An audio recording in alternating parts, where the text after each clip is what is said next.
Nice and softly. Brilliant, well done. Good, keep it going. Good. And hold it there. Brilliant, well done. Okay, so one more thing for you. When you start to move, tell me why you do that. Why do you do that? I'm not focusing on keeping my hand in set. Okay, so the question was, why does Alfie put one hand on top of the over when he's sideways skipping to receive the next ball? So Alfie's response was so that it can keep his hands in set. My only problem with that, Alfie, is that if I'm on the move and someone takes their shot early, my hands are not in a good position, are they? My hands are not in a position to catch the ball.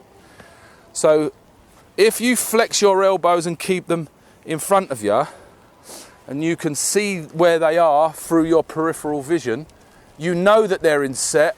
I know that they're not in set. I know that they're not in set. I know that they're not in set. Okay, so try from an early age to get that little bit of, because I think what you look like you're doing, you look like you want that to help you with your first movement. So you're trying to get your upper body moving quickly, but what I want is for the upper body to be very still, and I want all of the movement to be from the hips through the legs and feet down. So there, into there, into there, yeah? Rather than moving your upper body first and bringing the lower body second. Just have a little go at that for me, yeah? Well done, kiddo. Good lad. Good. Much better, well done. Try and keep the arms still. No need to move your upper body. Better.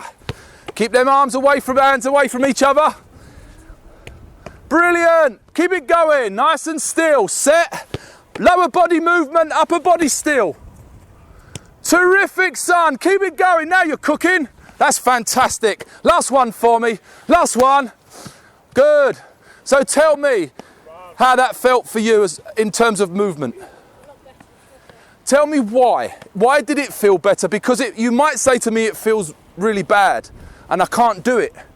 At which case, we go back, we take a backward step as the coach and as the player, and we try every day to do something like that to try and improve his confidence in doing it. So don't just say to the coach that it works if it doesn't work. If it doesn't work for you, I need to know and we'll try something else. Genuinely?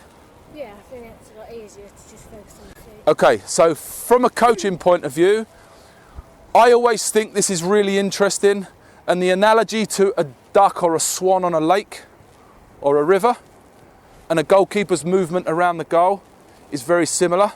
So when you take your bread to feed the ducks and they're sliding across the top of the water, they look majestic. There's no upper body movement. They might just move their head to see where the bread's coming from.